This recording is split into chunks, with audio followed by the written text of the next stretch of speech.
Ini adalah Honor X9C. Dan banyak dari kalian pasti udah pada sempat lihat nih konten-konten mengenai HP ini waktu early preview yang diadain sama Honor beberapa waktu yang lalu. HP ini waktu itu dipakai buat dibanting-banting, terus buat jadi palu, buat mukul-mukul, bahkan sampai direbus air mendidih juga buat nunjukin dia ini tahan sama air temperatur tinggi.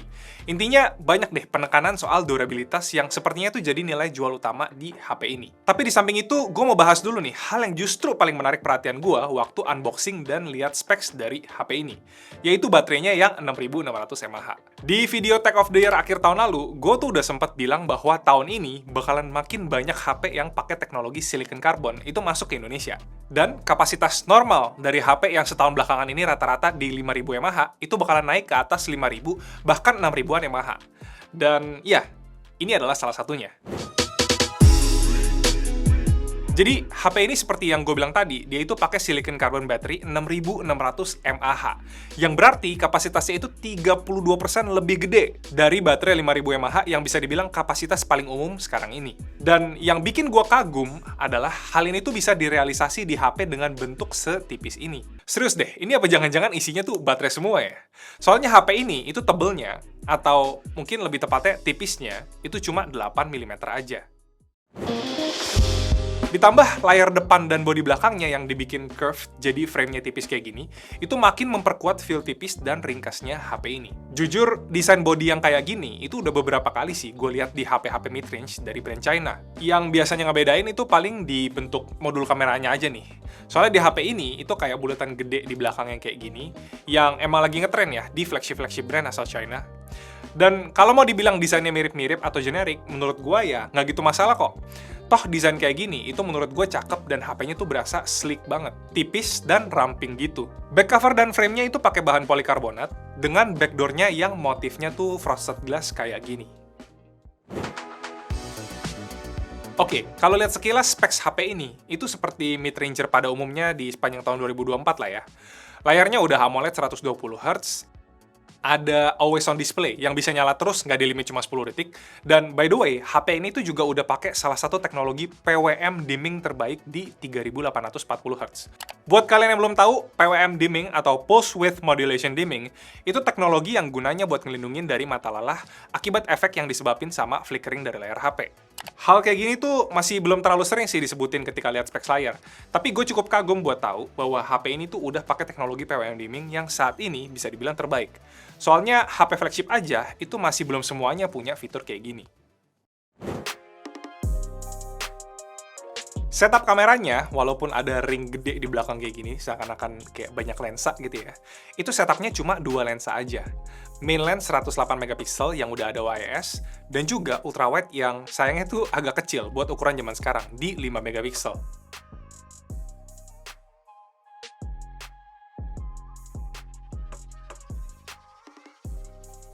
Kamera depannya nih, menurut gua modul yang bentuk yang lebar kayak pill shape gini, itu tuh punya keunikan sendiri sih. Soalnya kayaknya HP Android yang punya bentuk kamera depan kayak gini, itu paling banyak kita temuin di HP-HP-nya Huawei dan Honor. Jadi lumayan bisa jadi ciri khas yang nempel gitu di bayangan orang pas ngelihat HP yang tampak depannya tuh kayak gini. Anyway, kamera depannya itu ternyata cuma satu aja ya, yang resolusinya itu 16 megapiksel. Terus buat chipsetnya, ini tuh pakai Snapdragon 6 Gen 1, yang sebenarnya tuh bisa dibilang cukup berumur gitu, karena chipsetnya ini itu udah umurnya 2 tahunan sejak dirilis di 2022. Dipikir-pikir sadis juga ya, zaman sekarang 2 tahun tuh udah berasa tua loh chipset. Tapi anyway, buat sebuah HP mid-range, chipsetnya ini masih capable banget kok, dengan hasil Antutunya itu nyampe di sekitaran 500 ribuan. Cuma pertanyaannya, ini bakal masuk mid-range kategori harga berapa jutaan nih? Soalnya per video ini dibuat, kita juga masih belum tahu HP ini bakalan dijual di harga berapa. HP ini tuh pakai Magic OS 8.0 yang basisnya Android 14, yang sebenarnya kalau dilihat ini tuh masih mirip banget sama EMUI dari Huawei. Maklum lah, mereka ini kan dulu satu grup, cuma sekarang setelah Honor jadi brand independen, itu katanya pengembangan OS-nya udah sepenuhnya terpisah dan banyak fitur-fitur baru yang dikembangin sendiri buat jadi pembeda. Bakalan menarik kali ya kalau misalnya nanti kita buatin video dedicated buat ngebahas Magic OS lebih dalam.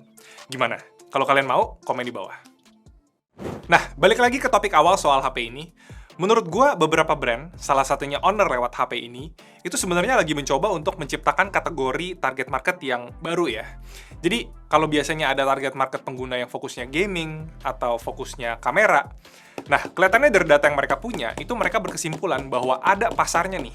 Buat yang spesifik, minat beli HP, itu yang punya label badak. Yang paling penting baterainya gede dan durabilitasnya tinggi. Kalau kita lihat di websitenya Honor, ini kita cek di website global ya. Soalnya Honor Indonesia, per video ini dibuat, itu masih belum reveal ya. Tapi kalau di websitenya Honor Global, itu kita bisa lihat, HP ini ya poin-poin yang ditonjolin, itu banyakan soal durability.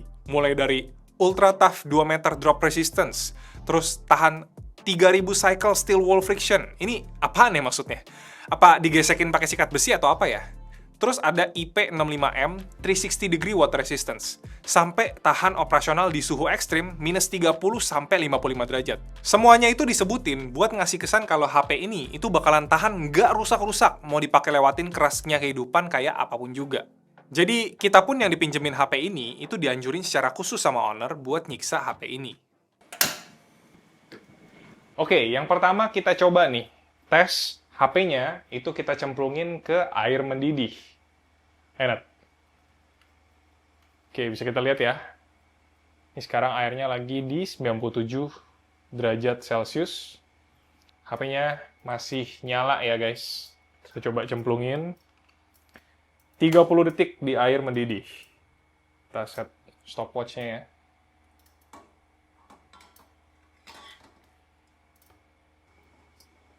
Oh, udah 30 detik. Lanjut aja sampai 1 menit ya. Oke, 1 menit ya. Lihat. 1 menit, kita stop. Sekarang kita coba angkat. Layarnya sih masih nyala ya.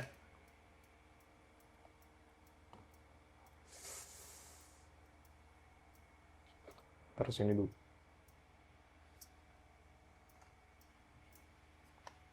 Oke, suhu HP-nya kita lihat 72 derajat.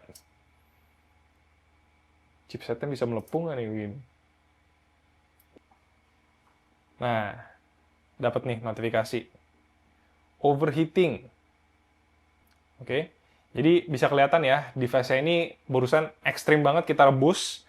Terus dia overheat, tapi overall, ya, dia survive. Bodinya nggak ada yang pecah, ada embun nggak di sini? Panas. Kita coba bor layarnya. Waktu di acaranya Honor kemarin sih kita udah sempet nyobain ya, dan gue lumayan impress karena waktu itu bener-bener gue tekan pakai body weight, itu juga layarnya nggak pecah gitu pakai bornya mereka. Sekarang kita coba pakai bor yang ada di studio kita sendiri.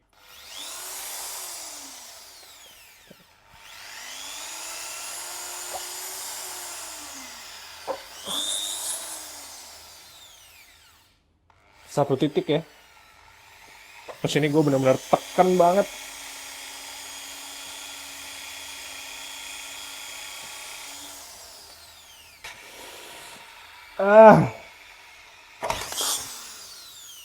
Kalau misalnya kita lihat sedikit ya, ini sih nggak pecah. Cuma kalau yang gue lihat, itu kayak mungkin oleophobic coating kali ya. Di sini kelihatan nih. Nah, kelihatan ya, guys. Ini kalau gue pegang-pegang dikit tuh memang ada berasa kayak gerinjel-gerinjelnya, cuma kayak nggak dalam gitu. Nah, sekarang kita coba tes ketahanan banting dari ketinggian kurang lebih ya 1,82 meter lah ya. Oke, layarnya masih mulus ya.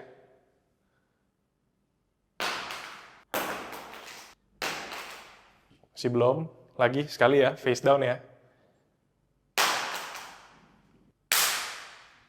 Dan ya, pada akhirnya kita bisa lihat ya, HP ini tuh beneran survive.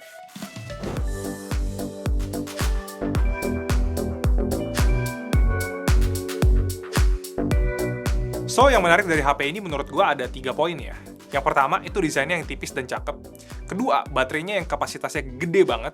Dan ketiga, itu dari sisi durabilitasnya. Oh, sama yang keempat mungkin Magic OS ya. Yang punya daya tarik tersendiri karena ini brand yang baru masuk. Lebih tepatnya comeback sih. Jadi bisa ngasih angin seger lah, pilihan alternatif buat yang pengen nyobain UI yang beda dari brand-brand yang udah duluan beredar di Indonesia.